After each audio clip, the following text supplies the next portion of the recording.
सोचिए, कुरुक्षेत्र का युद्ध खत्म हो चुका है। चारों तरफ सिर्फ मौत और तबाही का सन्नाटा है। लेकिन इस भयानक विनाश के बीच एक ऐसा योद्धा भी है जिसे मौत छू तक नहीं पाई। आज के इस एक्सप्लेनर में हम एक ऐसे किरदार की गहराई में उतरने वाले हैं जिसका नाम सुनते ही आज भी लोगों के रोंगटे खड़े हो जाते हैं। अश्वत्थामा। अब सबसे बड़ा सवाल जो हम सबके दिमाग में आता है, क्या अश्वत्थामा सच में आज भी जिंदा है? मतलब क्या ये वाकई मुमकिन है कि कोई इंसान पिछले 5000 सालों से इसी धरती पर भटक रहा हो? और अगर ऐसा है भी, तो इतने महान योद्धा को आखिर इतना भयानक श्राप मिला ही क्यों? चलिए सीधा मुद्दे पर आते हैं।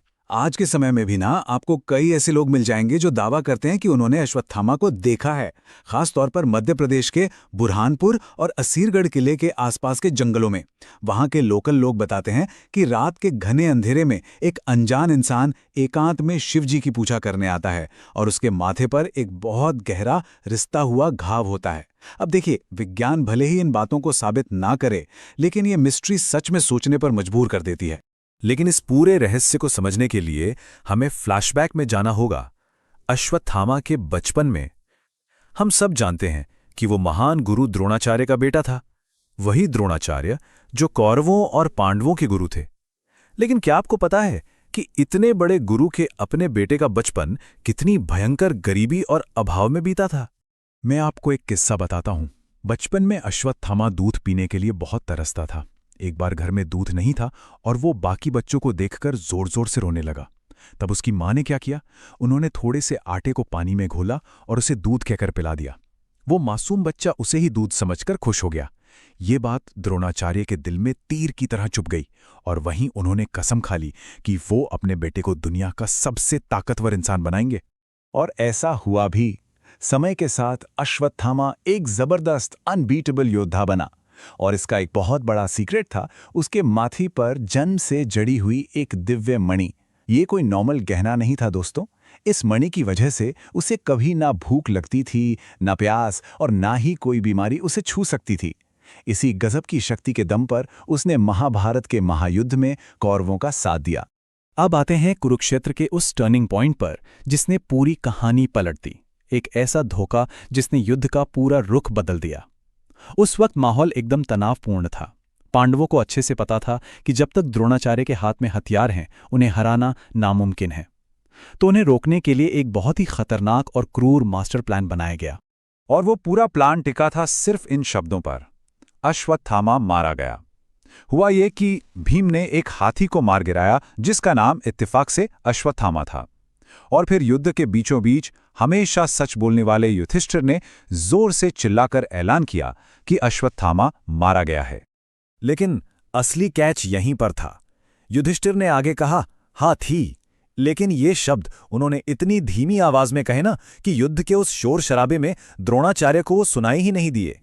इसके बाद जो हुआ वो एक के बाद एक बहुत तेजी से हुआ। जैसे ही द्रोणाचार्य ने अपने बेटे की मौत की बात सुनी, वो पूरी तरह टूट गए और गहरे सदमे में अपने हथियार डाल दिए। उसी पल निहत्थे द्रोणाचार्य का युद्ध भूमि में वध कर दिया गया। और जब अश्वत्थामा को इस धोखे का पता चला, आप इमेजिन कर सकते हैं, उसका दिमाग सुन्न पड़ गया। एक महान योद्धा का सारा धैर्य उसी सेकंड खत्म हो गया। अब यहां से चीजें सच में बहुत डार्क हो जाती हैं। गहरा दुख जब बेकाबू गुस्से में बदलता है तो इंसान पूरी तरह अंधा हो जाता है। अश्वत्थामा के साथ बिल्कुल यही हुआ। उसकी आंखों में अब सिर्फ और सिर्फ खून और बदला सवार था। सही क्या है, गलत क्या है, उसे कुछ समझ नहीं आ रहा था। और फिर आई वो खौफनाक रात। अश्वत्थामा छुपकर पांडवों के कैंप में घुस गया। लेकिन वहां पांडव मौजूद नहीं थे। उनकी जगह उनके छोटे छोटे मासूम बच्चे गहरी नींद में सो रहे थे। बदले की आग में पागल हो चुके अश्वत्थामा ने उन सोते हुए निहत्थे बच्चों को बेरहमी से मार डाला। लिटरली ये पूरे महाभारत का सबसे भयानक और काला चैप्टर है। अगली सुबह सोचिए क्या मंजर रहा होगा। द्रौपदी अपने बच्चों की लाशें देखकर पूरी तरह बिखर चुकी थी। पांडव गुस्से से पागल हो रहे थे। उन्होंने अश्वत्थामा को चारों तरफ से घेर लिया। और तब एंट्री होती है भगवान श्री कृष्ण की। उन्होंने आगे आकर एक ऐसी सजा सुनाई जिसकी कल्पना शायद ही किसी ने की थी। श्री कृष्ण ने अपनी गूंजती हुई आवाज में यह खौफनाक श्राप दिया, तुम हजारों सालों तक इस धरती पर भटकते रहोगे। तुम्हारे घाव कभी नहीं भरेंगे और तुम्हें कभी शांति नहीं मिलेगी। जरा सोचिए इस बात को। ये कोई मौत की सजा नहीं थी, ये आत्मा को हमेशा हमेशा के लिए चीर देने वाला श्राप था। और बात यहीं खत्म नहीं हुई। श्राप के साथ ही एक और कठोर कदम उठाया गया।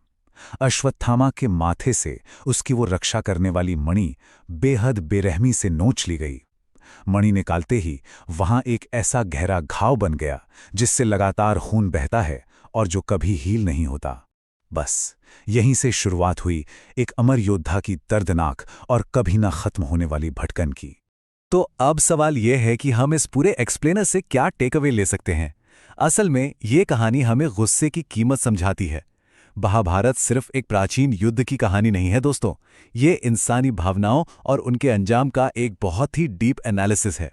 ये गाथा साफ दिखाती है कि अनियंत्रित गुस्सा इंसान को कैसे बर्बाद कर सकता है। अश्वत्थामा के पास क्या नहीं था? अपार ज्ञान, असीमित शक्ति, एक दिव्य वरदान, सब कुछ। लेकिन गुस्से के सिर्फ एक पल ने उसकी पूरी जिंदगी तबाह कर दी। उसका ईगो उसकी सारी ताकत खा गया। वो माथे का घाव जो कभी नहीं भरता ना, वो असल में उन बुरे कर्मों का सिंबल है जिन्हें चाहकर भी मिटाया नहीं जा सकता। और इसी के साथ हम वापस अपने उसी सवाल पर आ जाते हैं जिससे हमने शुरुआत की थी। क्या वो अमर योद्धा सच में आज भी हमारे बीच भटक रहा है? देखिए, साइंस भले ही इसे एक मिथक माने, लेकिन इस कहानी के पीछे छिपा हुआ मैसेज आज भी एकदम सॉलिड और रियल है। कौन जानता है, किसी पुराने किले के अंधेरे में या किसी एकांत जंगल में शायद कोई आज भी अपने पापों का प्रायश्चित कर रहा हो। ये एक ऐसी मिस्ट्री है जो हमेशा हमारे मन को झकझोरती रहेगी। आज के इस विश्लेषण में मेरे साथ जुड़ने के लिए आपका बहुत बहुत शुक्रिया।